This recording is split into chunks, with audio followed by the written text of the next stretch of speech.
What if you could walk into a product launch meeting tomorrow with consumer research you ran yourself this morning? Not a PowerPoint from a research agency that cost $10,000 and took 6 weeks, but a live focus group you conducted in 30 minutes with 3 distinct consumer profiles responding to your exact questions in real time.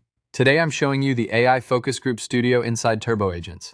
And this tool is going to change how you understand your customers. Traditional consumer research is broken in 2 directions. Commission a proper focus group and you're looking at $10,000 to $50,000, a 6-week lead time, and a report that arrives after the decision has already been made. Try to do it yourself. Find participants, schedule sessions, run moderation, synthesize responses, and you're burning days you don't have. So most teams either skip the research entirely or rely on gut instinct and a few anecdotal customer calls. The result is messaging that misses, pricing that alienates, and product decisions built on assumption rather than insight. The AI Focus Group Studio solves this in 3 stages: recruitment, interview, and insight extraction. Let me walk you through all 3 with a real demo. I'm using Dyson and their cordless vacuum category in the US market. The input form has 2 field groups. The first is target market. I'm entering Dyson as the brand name, cordless vacuum cleaners as the category, and United States as the region. The second group is demographic filters. I'm setting age range to millennials, 25 to 40, income level to middle class, and tech savviness to early adopter.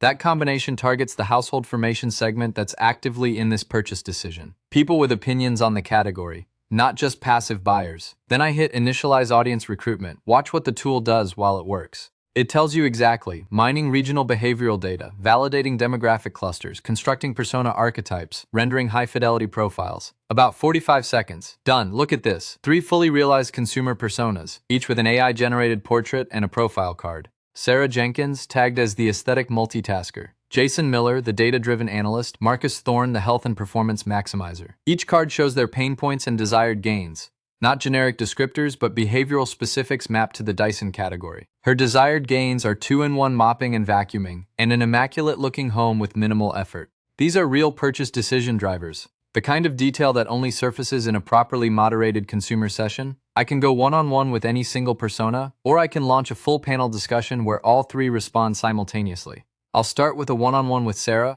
then switch to the panel. In the single persona interface, Sarah's card sits in the left sidebar with her pain points and desired gains visible throughout the conversation, a live reference that keeps me focused as the moderator. On the right is the chat window. Notice the strategic prompts panel at the bottom left. 3 clickable question suggestions the tool generates based on the persona profile. I can fire one instantly without typing, and the list refreshes after every response. I ask Sarah, "We're about to launch a new Dyson model at $749. What's your immediate reaction to that price point?" Her response comes back tagged critical.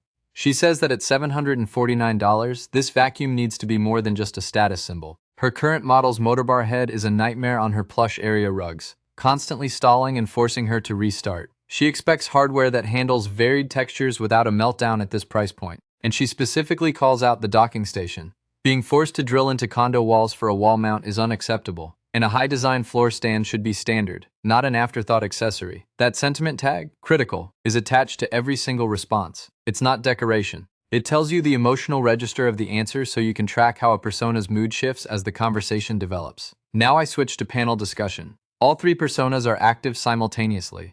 Their portraits appear side by side in the left sidebar, and when I send a question, all 3 respond in sequence. I ask, "What would make you choose Dyson over a Shark at half the price?" Jason comes back analytical and critical. He's looked at the AirWatt data. Shark is competitive initially, but Dyson's motor consistency over a 3-year period is superior. However, he needs to see verified deep carpet recovery percentages at least 30% higher to justify paying double. Otherwise, he says, he's just paying for a marketing budget. Sarah comes back skeptical and pragmatic. For her, it's about task friction. If the Dyson is lighter and the fluffy head picks up debris on the first pass, that saves time. But she acknowledges Shark has caught up on design. Dyson would need to prove the laser feature actually improves her daily cleaning efficiency before she commits to $1,000. Marcus comes back demanding. His hard line is filtration. Most mid-tier vacuums claim sealed systems but leak microscopic particulates at the gaskets. If Dyson can guarantee 99.99% filtration down to 0.1 microns and Shark can't, the price becomes irrelevant.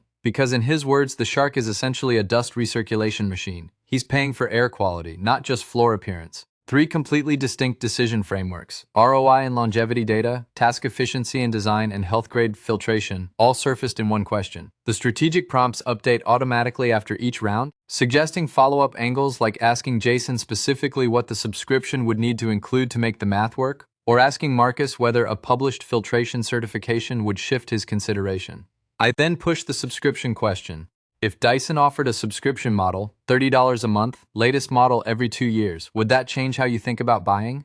Jason runs the numbers in real time, analytical tag attached. $30 a month is $720 over 2 years. Dyson's retail price is around $750. He's essentially paying full retail price repeatedly without ever owning the asset. Unless the subscription includes 24/7 technical support and immediate battery replacements, the ROI is negative, his words. Sarah comes back skeptical. She's suffering from subscription fatigue and doesn't want more life admin.